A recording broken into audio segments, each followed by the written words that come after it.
A black boy with one meal, his only meal for the entire week. An elderly couple stranded on a cold highway, white, shivering, helpless. In this part of Georgia, people like Miles Edwards were invisible, stepped over, forgotten. 3 cars had already passed the old couple. 3 cars that slowed down, then sped away when they saw the black child approaching.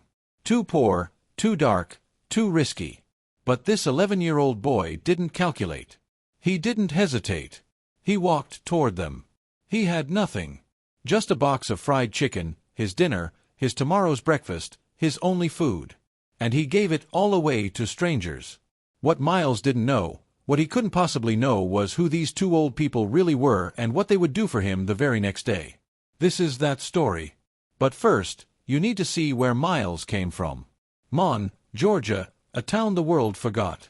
Miles Edwards lived in a small house near the railroad tracks. Blue paint peeling off the walls. Porch steps that creaked with every footstep.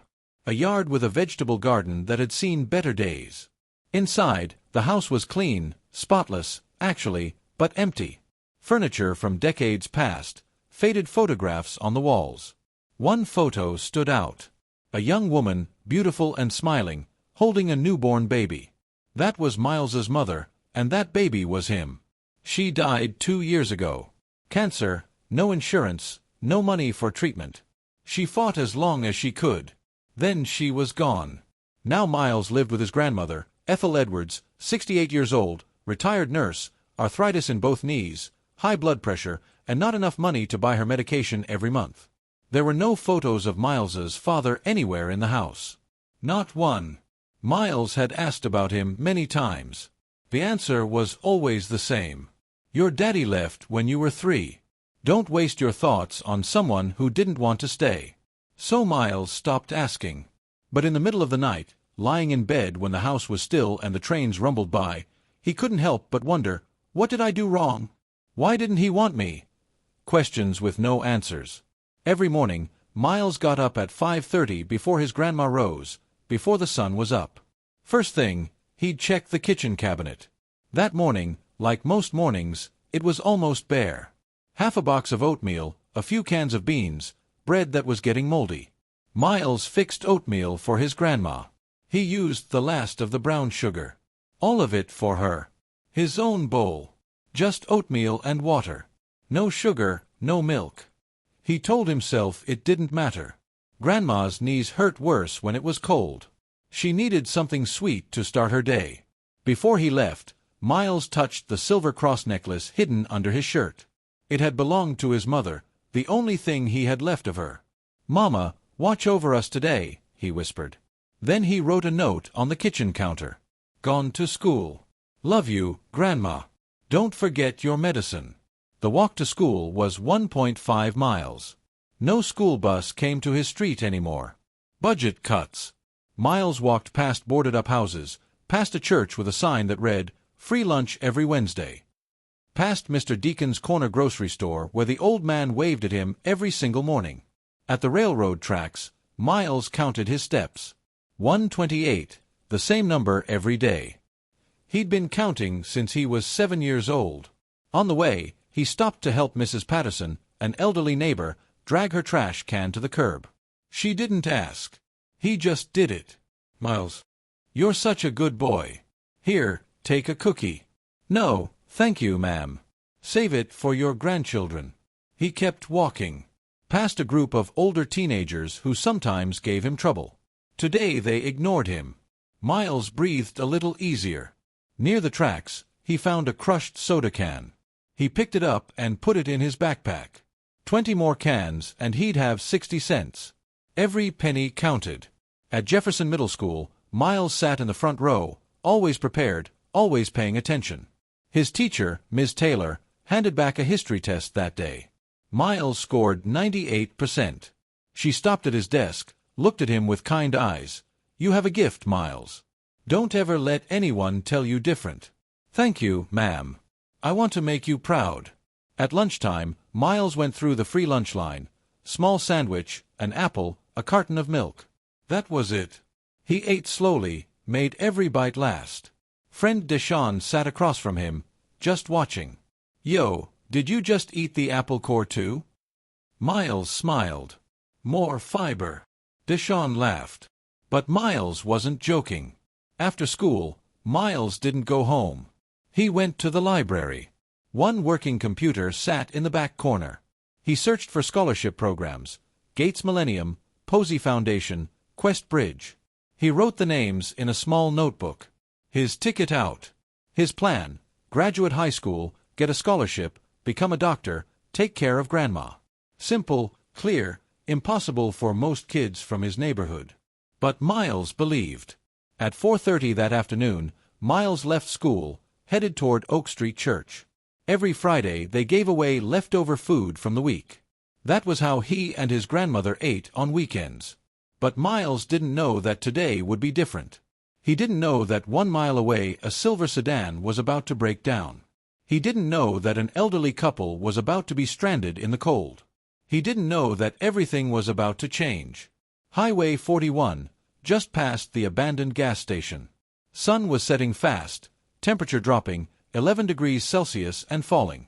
Harold Whitmore was behind the wheel, 74 years old, white hair, calm face, but worried eyes. His wife, Margaret, sat beside him, 71, former pediatric nurse, 40 years of caring for children. Now she was the one who needed help. They were on a road trip, old-fashioned. No GPS, just paper maps and the open road. Then the engine coughed. The dashboard lit up with warning lights. Harold pulled to the shoulder just as the car died completely. He tried to restart it. Nothing. Not even a click. Margaret checked her phone. No signal. Harold checked his. Same. Harold, my hands are already cold. Margaret had circulation problems. In weather like this, her fingers turned white, then blue, then numb. Harold stepped out and opened the hood.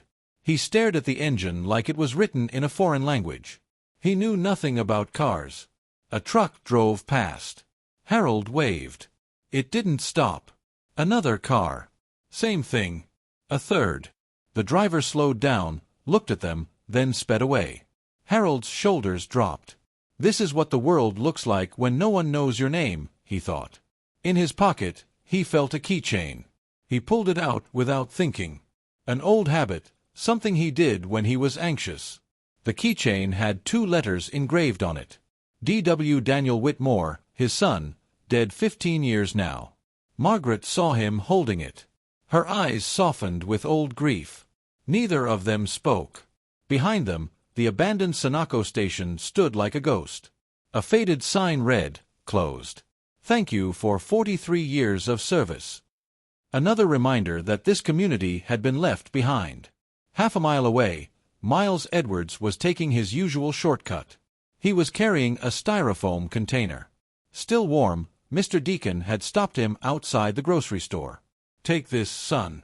I made too much. Don't argue with me." Miles had tried to refuse.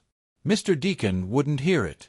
Inside the box, fried chicken, collard greens, cornbread. The most delicious meal Miles would have all week. He planned to split it with his grandmother. Half tonight, half tomorrow. The smell drifted up through the container. His stomach growled. But as Miles approached the old Sunoco lot, he stopped. Something was different. A silver sedan, hood open. An old man pacing back and forth. An old woman sitting inside the car. Arms wrapped around herself. Miles's first instinct, keep walking. It was getting dark. He didn't know these people. And in this part of town, a black boy approaching a white couple's car could mean trouble. But then he looked closer. The old woman was shivering. Her breath visible in cold air. The old man looked lost, defeated. A voice echoed in Miles's head, his mother's voice. "Miles, you can't fix everything, but you can fix something." He thought about his grandmother, how she shared her tea with neighbors even when they had nothing. He thought about Miss Taylor. "You have a gift, Miles." He looked at the food in his hands, the only valuable thing he owned. His stomach growled again. Another car drove past the stranded couple. Didn't even slow down. Miles watched the old man's shoulders sag. That was the moment. Miles took a deep breath. His stomach twisted with hunger and he started walking toward them. He didn't know that in 30 minutes he would give away everything he had. He didn't know that this old man had spent 15 years searching for someone exactly like him. He didn't know that tomorrow his whole life would change. All he knew was that 2 people needed help and he could do something about it. His worn sneakers crunched on the gravel as he crossed the parking lot. The old man turned around. For a moment, his posture stiffened, defensive, wary. Then he saw what was approaching. A small black boy, thin jacket, old backpack held together with safety pins, holding a styrofoam container. Not a threat, just a child. Miles stopped a few feet away. Looked the old man in the eyes. "Excuse me, sir. Are you and your wife okay?" Harold Whitmore looked at the boy standing before him. Torn jacket, no zipper, backpack held together with safety pins. And yet, this child was asking if they were okay. "Car trouble," Harold said, his voice guarded. "We're fine, waiting for help." Miles looked around. No other cars, no houses, no lights except the dying sunset. "Have you been able to call anyone, sir?" Harold hesitated. No signal. Miles nodded slowly. He was thinking. The car door opened. Margaret stepped out, shivering visibly. Her lips had a slight blue tint. She looked at Miles, and something in her expression changed immediately. 40 years of working with children. She knew a good kid when she saw one. "Hello there," she said warmly, despite the cold. "What's your name?" "Miles, ma'am. Miles Edwards." She smiled. "That's a beautiful name." Miles noticed her hands trembling. Her thin sweater wasn't enough for this weather. "Ma'am, you should get back in the car. I'll figure something out." Margaret and Harold exchanged a glance. This child, this poor, obviously hungry child, was trying to take care of them. Miles walked to the edge of the road, looked both directions, empty. Then he remembered Mr. Earl's farm was about 1.5 miles east. Mr. Earl had a truck and a phone. Miles turned back to the couple. "Sir, there's a farm about 1.5 miles that way. Mr. Earl has a truck and a telephone. I can run there and be back in 20 minutes. Harold shook his head. "Son, it's getting dark. You shouldn't. With all due respect, sir, your wife is cold and I run fast." Harold stared at the boy. Who was this child? But Miles wasn't done. He looked down at the styrofoam container in his hands. The fried chicken smell filled the cold air. His stomach screamed. He opened the box. Golden fried chicken, steaming collard greens, warm cornbread. Margaret's eyes went wide. Harold stood frozen. Miles held the box out to Margaret. "Ma'am, this is still hot. Please eat. It'll help you stay warm." "Oh, sweetheart, I can't take your food. I already ate, ma'am." A lie. His stomach tightened. Margaret looked at the boy's face, at his concave cheeks, at the hunger in his eyes that he was trying so desperately to conceal. She knew he was lying. But she saw something else, too, something rare. This child was giving away his only meal for strangers. Wordlessly, Harold watched the transaction. Something in his face shifted. His defensive carriage melted away. "Thank you, Miles," Margaret said softly, taking the container. Miles nodded. Then he turned and began running. His old sneakers pounded against the cold asphalt. His backpack bounced with every stride. The darkness swallowed up the road before him. But he ran on. Back at the car, Margaret opened the container. The chicken was still warm, perfectly spiced. She took a modest bite, closed her eyes. "Harold, this is wonderful. That boy gave us his dinner." Harold didn't respond. He continued to stare in the direction Miles had disappeared. "You see his jacket?" Harold said low. "It doesn't even have a zipper." "I saw. He lied about eating. His tummy was growling." Margaret reached over and took Harold's hand. He pulled out the keychain again. The letters DW twinkled in the dwindling light. "Daniel would have done the same thing," Harold whispered. "I know," Margaret said. They sat in a funk of silence, thinking of their son and thinking of the black boy who had just run into the darkness to save 2 strangers. 22 minutes later, a pair of headlights appeared. An old pickup truck chugged into the parking lot. Mr. Earl, a white farmer in his 60s, stepped out. Miles was in the passenger seat, breathing hard but grinning. "You folks, the ones with the dead car?" Mr. Earl asked. "That's us. Nearly gave me a heart attack banging on my door." Miles climbed out of the truck embarrassed. "I knock normal, Mr. Earl." "Son, you knocked like the police coming to arrest somebody." Mr. Earl connected jumper cables. The sedan roared back to life. Harold reached for his wallet, pulled out several bills, at least $500 visible. "Please let me pay you for your trouble." Mr. Earl waved him off. "Don't thank me. Thank the boy. He's the one who came running." Harold turned to Miles. "Son, let me give you something for what you did." Miles stepped back, shook his head. "No thank you, sir. I didn't do it for money." "Then at least let me." "Sir, my mama taught me that kindness isn't something you sell. It's something you give away. I'm just glad you and your wife are okay." Harold stood speechless. In his 74 years, he had met thousands of people, executives, politicians, billionaires, people who would do anything for money. And here was an 11-year-old boy, poor, hungry, giving away his only meal and refusing payment. Harold looked at Miles, really looked at him, and felt something he hadn't felt in 15 years. Hope. 15 years, he thought. 15 years I've been searching for someone like Daniel. And tonight, on this cold, dark road. Margaret approached Miles. She knelt down to his eye level. "Miles, can you tell me where you live? I'd like to thank your family properly." Miles hesitated, then nodded. He gave them his address. Margaret smiled and touched his cheek gently. "You're a special young man, Miles Edwards. Don't ever forget that." Miles didn't know what to say. No one had called him special in a long time. "Thank you, ma'am. Get home safe." He watched the silver sedan drive away into the darkness.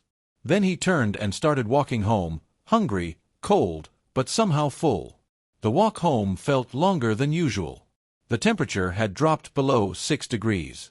Miles's thin jacket did nothing against the wind. He shoved his hands in his pockets and kept moving. His stomach growled so loud he laughed. "Shut up," he told it. "Tomorrow." But even as he walked, Miles felt something strange. Peace. He thought about the old couple, the woman's kind eyes, the man's face changing from suspicion to something else, proud as the sunrise. Miles felt his eyes sting. He blinked it away.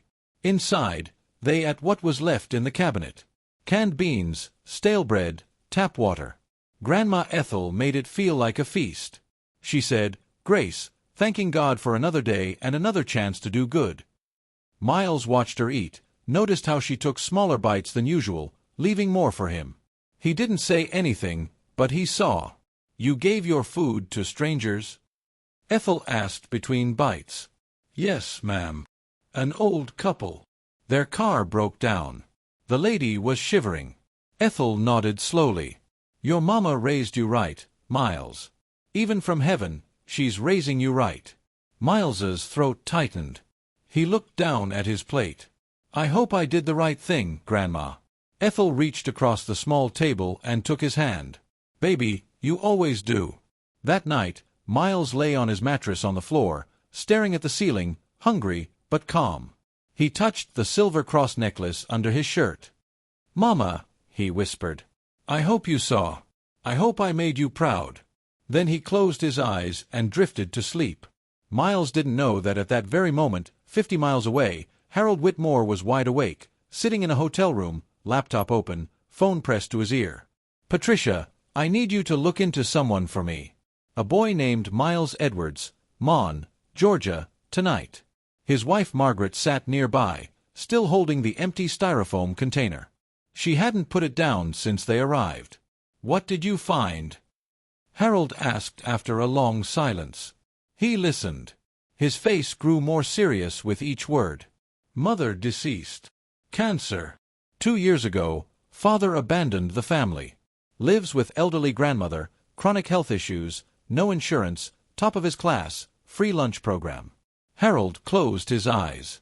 "Patricia, I want a full report by morning." He hung up, looked at his wife. "That boy is exactly who I thought he was," Harold said quietly. Margaret nodded.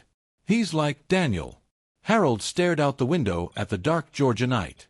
15 years, Margaret.